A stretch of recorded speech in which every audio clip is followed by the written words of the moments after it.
المهتدین دا د هدایت مندون کو نه جوړ شي اجعلتم اے مسلمانانو ولې تاسو ګرځوئ او کافرانو سقایت الحاج اجي خړوبول د حاجیانو وعمارة المسجد الحرام دا څلورم قسمه مانع دی جهاد ورسره څنګه کې اخو د حرم په ځمکه ګرځي جامونو کې اوبه نیولي حاجیانو له اوبه ورکوي والا پانی والا اوس کاجي صاحب اوبه نو چې هغه دا دومره خدمتونه کوي ته په جهاد څنګه کې نو الله جواب وکړو ایا تاسو ګرځوئ هغه خړوبول د حاجیانو وعمارة المسجد الحرام او د بیت الله شریف آبادي کمن د دې سره برابر ګرځوئ چې چا ایمان راوړي په الله او د الله په آخرنۍ ورځ باندې و بیا جهادونه کوي د الله په لار کې لا یستوون عند الله کتی برابرې الله یې نه برابرئ والله الله پاک لا يهدي القوم الظالمين هدایت نه کوي یو ظالم قوم ته الله چرې به هدایت نه کوي الذين آمنوا کوم خلکو چې ایمان راوړلو وهاجروا هجرت وکړلو وجاهدوا جهاد وکړلو فی سبیل الله د الله په لار کې باموالهم په خپلو مالونو باندې وانفسهم په خپلو ځانونو باندې اعظم درجه دوی له الله ډېره لویه درجه ورکړې ده عند ربهم د الله تعالی په نسبانه واولئک هم المفلحون امدغه کسان به کامیاب وي بی مقیم همیشه ام خالد همیشه به پکې وي ابدا ان الله عنده الله سره اجر عظیم ډېر لوی اجر دی یا ایها الذین آمنوا اے ایمان والاو اوس بل مانع د جهاد نه ذکر کوي الکه بل مانع د جهاد نه دا دی چې دې کافرانو څخه موږ جهاد کوو زموږ خو خپل ولي ورسره ده کنه التم پلار دی التم نیکه دی التم رور دی التم مور ده التم فلانی ده چاچیم الته ده مامام الته دی نو چې جهاد به څنګه جهاد شي نو الله حکم راولېږه قل ورته ووایه ان کان آباؤکم که ستاسو پلرونه وابناؤکم ستاسو زامن واخواتکم ستاسو روریان وازواجکم ستاسو بیبیانې وعشیرتکم او ستاسو قوم قبیله ومال اموال استاسو هغه دولتونه اقترفتموها چې تاسو را جمع کړي دي وتجارتا ستاسو هغه تجارت تخشون چې تاسو یریږئ کسادها د هغې د کوټه کېدلو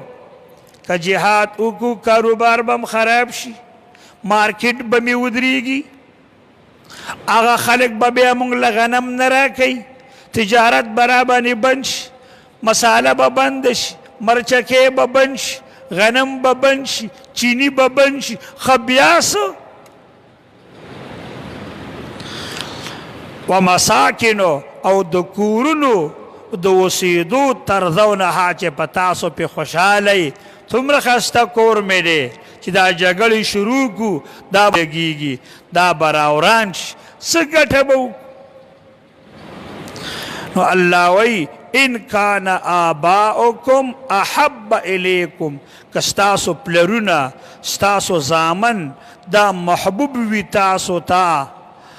من الله د الله تعالی نه د الله د رسول نه او د جهاد نه د الله په لار کې نو فتربصون به انتظار کوئ حتی تر هغې پورې اتی الله بامره چې الله پاک خپله فیصله بله نه رالیږلې والله الله پاک لا یهدي القوم الفاسقین فاسق قوم ته به هدایت چرې نه کوي دا ګوره موانعو د جهاد نه ظاهري کارونو انسانان دی خبرو د جهاد نه منع کول دا معلومه شوله چې د الله د رضا دپاره به نه د پلار رضا خنډ جوړوي نه به تجارت نه ګمې حال نه د بل ملګري حال د الله د رضا په قابله کې به هر څه پرېږدي د هر څه پرېږده خو چې د الله در پرې نه دي نور که هر څه پاتې شو خیر دی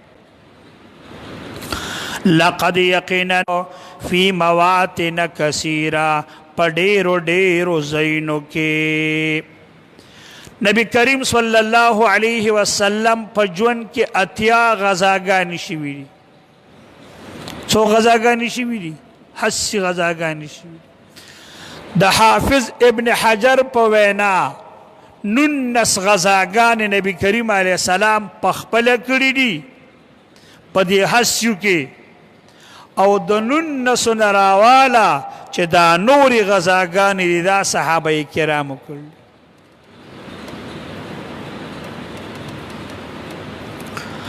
او په دغه 80 غزاګانو کې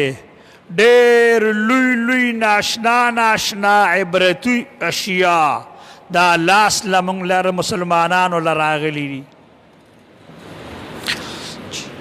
و یوم حنین او خاص کر د حنین په موقع باندې الله پاک تا سره مددونه کړي دي حنین د مکی او د طائف په منځ کې د یو ځای نوم دی دا چې کله عمرې له لاړې بس بیا ګاډي کې لاړ شه وی ما بوزه حنین له بیا په حنین وګرځه نبي کریم علیه السلام دلته په کوم ځای کې غزا وکړله بنو ثقیف قبیله بنو هوازن قبیلې سره د مسلمانانو جګړه وه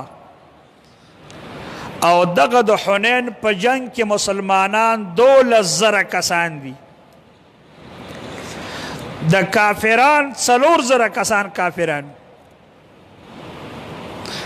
لیکن دی کی اصلی خپل مجاهدین صحابه کرام کمو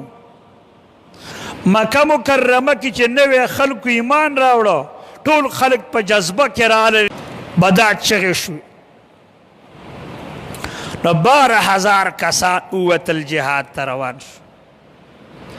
بل چې روان شولو او هغه بني هوازن قبیله ثقیف قبیله ډېره زیاته جنګ کوونکې قبیله وه چې جنگ یې شروع کو دا چې څه نوي مسلمانان مسلمانۍ ته راوړېدلي وو دوی ټولو د جنگ نه منډه وواله زاړه مجاهدین پاتې دي نبی کریم صلی الله علیه وسلم دی چې دا خپل اسم داسې مخکې ته کوي بیا الله رب العزت خپلې د امداد راولېږلو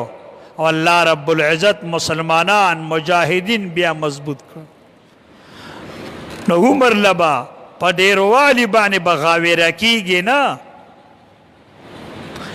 په بدر کې لږ کسانو الله غالبه کړل او په حنین کې 12,000 کسانو غریبانان مغلوب شو و یوم حنین خاص کر د حنین په غزا کې اذ اغا وقت اعجبتکم چې تعجب کې واچولې تاسو کثرتکم ډېروالی خپلو ځکه چې ډېرو مجاهدین ویلې چې په بدر کې موږ 314 کسانو نو جنگ بدر هم ګټلی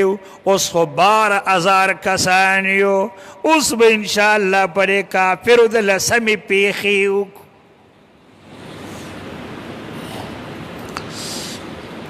نو تعجب کې واچولې خپل ډېروالی نو فلم تغن عنکم شیئا دې ډېروالی دته هېڅ فایده ونه رسوله نه پام کوه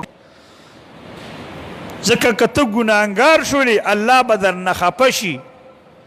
کافر هره زمانه کې ډېري کافر په هره زمانه کې مسلحي مسلمان هره زمانه کې کمی مسلمان هره زمانه کې د کافر په مقابله کې مصلي نه کمی وصلي نه کمی نو تا سره به الله په تقوا او په ښایسته عمل باندې رب به تا سره غیبي مدد کوي ته به کامیابېږي او چې ګناه پکې وکړي د الله غیبي مدد ختم شي نو بیا ته دومره یې او هغه دومره دی بیا به اسبابو ته حواله شي او اسباب خو بیا هغه څه ډیر دي وضاقت علیکم الارض دا ځمکه در باندې بیا تنګه شوله بما رحبت په سبب د فراخوالي د ځمکې ثم ولیتم بیا وګرځېدلې مدبرین شا کوونکي ثم